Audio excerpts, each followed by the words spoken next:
Hello दोस्तों, हिंदी में Ravi Suniti channel में आपका फिर से स्वागत है। कैसे हैं आप सब दोस्तों? हमने जो प्रमुख काव्य शास्त्र तथा सिद्धांत की श्रृंखला शुरू की है, उसी श्रृंखला में मैं आज पाश्चात्य काव्य शास्त्र से 60 महत्वपूर्ण प्रश्नों की श्रृंखला लेकर फिर से आई हूँ, जिसमें पाश्चात्य काव्य शास्त्र से मिले जुले प्रश्नों को लिया है जो आपकी परीक्षाओं की दृष्टि से अति महत्वपूर्ण है। तो दोस्तों, वस्तुनिष्ठ प्रश्नों को शुरू करने से पहले अगर आपने चैनल को सब्सक्राइब नहीं किया है तो सबसे पहले चैनल को सब्सक्राइब कर YouTube के बेल आइकन को क्लिक कीजिए, जिससे समय समय पर हमारी नई वीडियोस के नोटिफिकेशन आपको मिलते रहें। तो चलिए दोस्तों, शुरू करते हैं आज के प्रश्न जो पाश्चात्य काव्य शास्त्र से हैं। तो इसमें है पहला प्रश्न, गुलामी मृत्यु से भी भयावह है। तो यह कथन किसका है? यह कथन प्लेटो जी का है। फिर अगला प्रश्न है, आदर्श राज्य से कवियों के बहिष्कार की बात किसने की? तो कवियों के बहिष्कार की बात प्लेटो ने ही की। फिर अगला प्रश्न है, वस्तु जगत प्रत्यय जगत का अनुकरण है और कला जगत वस्तु जगत का। इस प्रकार कला जगत अनुकरण का ही अनुकरण है। यह मत किसका है? तो यह मत भी प्लेटो का ही है। फिर अगला प्रश्न है, कला की अनुकरण मूलकता की उद्भावना का श्रेय किसे है? तो इसका श्रेय भी प्लेटो को ही है। फिर अगला प्रश्न है, कला को अनुकरण का अनुकरण मानकर उसमें मिथ्यात्व का आरोप कर किसने कला को हे माना है? तो कला को हे किसने माना है? यह भी प्लेटो ने ही माना है। फिर अगला प्रश्न है, प्लेटो ने काव्य हेतु माना है। उन्होंने काव्य हेतु किसको माना है? उन्होंने ईश्वरीय उन्माद को यानी कि दैवीय प्रेरणा को काव्य हेतु माना है। फिर अगला प्रश्न है, प्लेटो का इयोन नामक ग्रंथ संबंधित है। जो इन्होंने ग्रंथ लिखा है इयोन, यह किससे संबंधित है? यह है नाट्य शास्त्र से संबंधित। फिर अगला प्रश्न है, प्लेटो के संपूर्ण चिंतन का मुख्य उद्देश्य क्या है?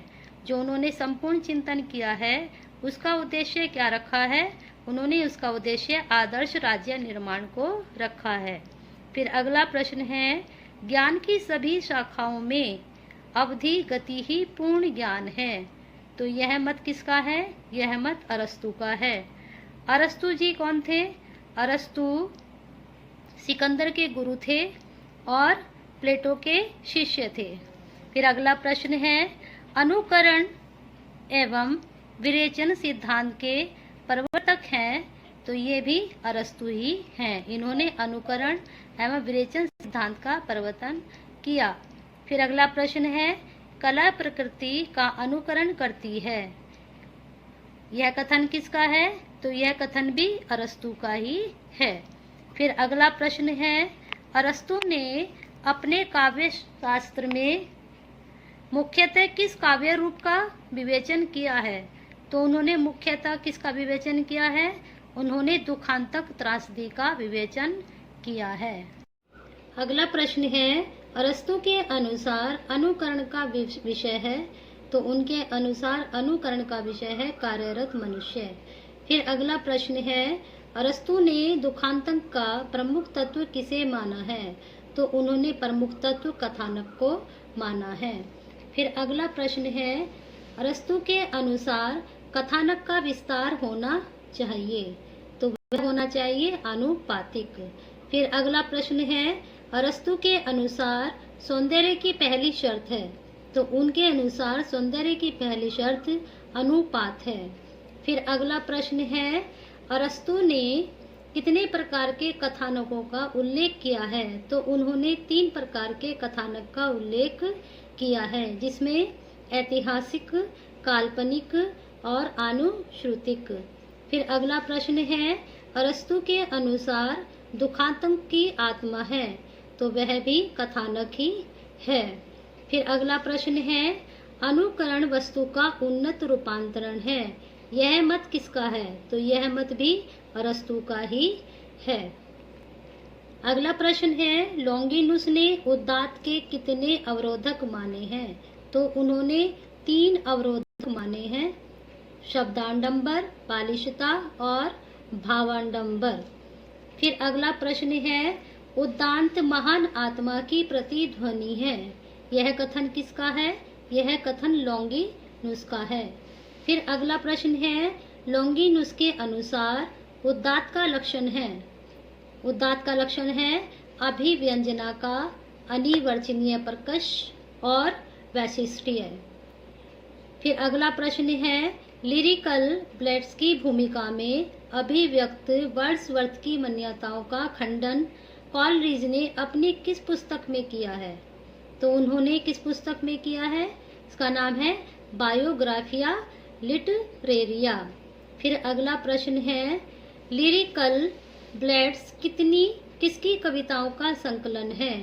तो लिरिकल ब्लेड्स वर्ड्सवर्थ और कॉलरिज की, इन दोनों की कविताओं का संकलन है। फिर अगला प्रश्न है, वर्ड्सवर्थ के अनुसार गद्य और काव्य में अंतर का कारण है। तो उन्होंने इन दोनों में अंतर का कारण छंद को बताया है। फिर अगला प्रश्न है, प्रत्येक महान कवि शिक्षक होता है। मैं चाहता हूँ कि या तो मैं शिक्षक समझा जाऊं या फिर कुछ नहीं। यह कथन किसने कहा है? तो यह कथन वर्ड्सवर्थ ने कहा है। अगला प्रश्न है, अभिव्यंजना के प्रवर्तक कौन है? तो अभिव्यंजना के प्रवर्तक हैं क्रोचे। फिर अगला प्रश्न है, आधुनिक सौंदर्य शास्त्र का जनक किसे माना जाता है? तो आधुनिक सौंदर्य शास्त्र का जनक बाउमगार्टेन को माना जाता है। फिर अगला प्रश्न है, द फंक्शन ऑफ क्रिटिसिज्म और द फ्रंटियर्स ऑफ क्रिटिसिज्म नामक लेखों के रचयिता हैं। इन दोनों लेखों के रचयिता इलियट जी हैं। फिर अगला प्रश्न है, महत्वपूर्ण आलोचक वह व्यक्ति है जो कला को वर्तमान समस्याओं में निमग्न होते हुए भी उन समस्याओं पर अतीत की मान्यताओं की प्रासंगिकता प्रदर्शित करना चाहता है। यह कथन किसका है? तो यह कथन इलियट जी का है। फिर अगला प्रश्न है, संवेदनशीलता के असहचार्य सिद्धांत के प्रवर्तक हैं। तो इस सिद्धांत के प्रवर्तक हैं इलियट। फिर अगला प्रश्न है, काव्य श्रेष्ठ मनोरंजन है, कथन किसका है? तो काव्य श्रेष्ठ को मनोरंजन किसने बताया है? यह भी इलियट जी ने ही बताया है। फिर अगला प्रश्न है, किस आलोचक ने अपने को साहित्य में अभिजातीयवादी, राजनीति में राजभक्त और धर्म में एंग्लो कैथोलिक घोषित किया? तो यह तीनों चीज किसने घोषित की अपने आप को? इलियट ने। ये भी इलियट ने ही घोषित की। फिर अगला प्रश्न है, द फाउंडेशन ऑफ एस्थेटिक्स के लेखक जो 1922 में लिखी गई नामक ग्रंथ में रिचर्ड्स के साथ दो सहलेखक कौन कौन थे? तो इनके साथ दो सहलेखक थे C.K. ऑगडेन और जेम्स वुड। फिर अगला प्रश्न है, द मीनिंग ऑफ मीनिंग नामक ग्रंथ में रिचर्ड्स के सहयोगी लेखक थे। तो इसमें सहयोगी लेखक थे C.K. ऑगडेन। फिर अगला प्रश्न है, मेरे विचार में आलोचना अनुभूतियों के पृथक्करण तथा मूल्यांकन का प्रयास है। यह कथन किसका है? यह कथन रिचर्ड्स जी का है। फिर अगला प्रश्न है, किस आलोचक ने आलोचना को मनोविज्ञान की शाखा कहा है? तो किस आलोचक ने मनोविज्ञान की शाखा बताया है आलोचना को? तो यह भी रिचर्ड्स ने ही बताया है। फिर अगला प्रश्न है, मूल्य सिद्धांत तथा संप्रेषण सिद्धांत को किसने प्रतिपादित किया? तो इन दोनों सिद्धांतों को रिचर्ड्स ने प्रतिपादित किया। फिर अगला प्रश्न है, विभिन्न जटिल रूपों में भावना और इच्छा की संतुष्टि की क्षमता मूल्य है। तो यह कथन किसका है? यह कथन भी रिचर्ड्स जी का ही है। फिर अगला प्रश्न है, आयोग के प्रकार सजातीय तथा विजातीय के आधार पर रिचर्ड्स ने काव्य के कितने भेद किए हैं? तो उन्होंने दो भेद किए हैं, अपवर्जी तथा अंतर्वेशी। फिर अगला प्रश्न है, न्यू क्रिटिसिज्म 1941 ईस्वी में नामक ग्रंथ के लेखक हैं रैनसम। तो इस ग्रंथ के लेखक कौन है? रैनसम। अगला प्रश्न है, प्राकृतवाद के प्रवर्तक कौन है? तो इसके प्रवर्तक हैं जोला। फिर अगला प्रश्न है बिंब क्या है? तो बिंब क्या है? किसी भाव, विचार, वस्तु, घटना आदि का इंद्रिय संवेद काल्पनिक शब्दबद्ध समूर्तन, यही बिंब कहलाता है। फिर अगला प्रश्न है हिंदी समीक्षा में बिंब शब्द का सर्वप्रथम प्रयोग आचार्य शुक्ल ने अपने एक निबंध भाव या मनोविकार 1915 में किया था।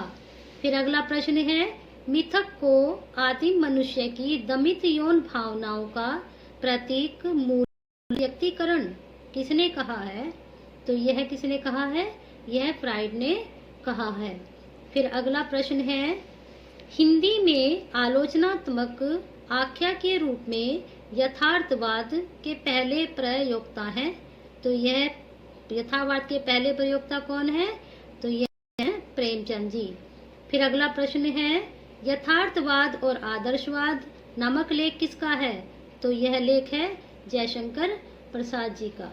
फिर अगला प्रश्न है क्रोचे के अभिव्यंजना सिद्धांत को किस भारतीय आचार्य के सिद्धांत से जोड़ा जाता है? तो यह जोड़ा जाता है कुंतक के वक्रोक्ति सिद्धांत से, जो कल आपको हमने पढ़ाया था। फिर अगला प्रश्न है क्रोचे के अभिव्यंजनावाद को भारतीय वक्रोक्तिवाद का विलायती उत्थान किसने माना है? तो यह विलायती उत्थान किसने माना है? यह रामचंद्र शुक्ल जी ने माना है। फिर अगला प्रश्न है कविता कवि व्यक्तित्व की अभिव्यक्ति नहीं, व्यक्तित्व से पलायन है। तो यह कथन किसका है?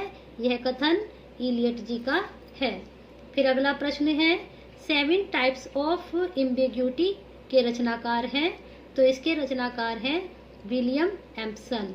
फिर अगला प्रश्न है कला अनुकृति की अनुकृति है, कला अनुकृति की अनुकृति है, किसका मत है? तो यह प्लेटो जी का है। फिर अगला प्रश्न है अर्थ मीमांसा अर्थ सिद्धांत के प्रवर्तक हैं। अर्थ मीमांसा सिद्धांत के प्रवर्तक हैं रिचर्ड्स। फिर अगला प्रश्न है किस पाश्चात्य आलोचक ने काव्य के मनोवैज्ञानिक मूल्य का सिद्धांत प्रस्तुत किया? तो यह सिद्धांत किसने प्रस्तुत किया? यह भी रिचर्ड्स ने प्रस्तुत किया। फिर अगला प्रश्न है बिंब का प्रवर्तक कौन है? तो बिंब के प्रवर्तक हैं फ्लिट। फिर अगला प्रश्न है कल्पना को नैतिक शक्ति किसने कहा है? तो नैतिक शक्ति शैली ने कहा है। फिर अगला प्रश्न है एडिसन के एसेज ऑफ इमेजिनेशन का हिंदी अनुवाद कल्पना का आनंद शीर्षक से किया है। तो यह किसने किया है अनुवाद? रामचंद्र शुक्ल जी ने। कल्पना को काव्य की आत्मा किसने कहा है? तो काव्य की आत्मा किसने बोला है? कॉलरिज ने। फिर अगला प्रश्न है कला कला के लिए इस मत के प्रवर्तक हैं। इस मत के प्रवर्तक हैं ब्रैडले।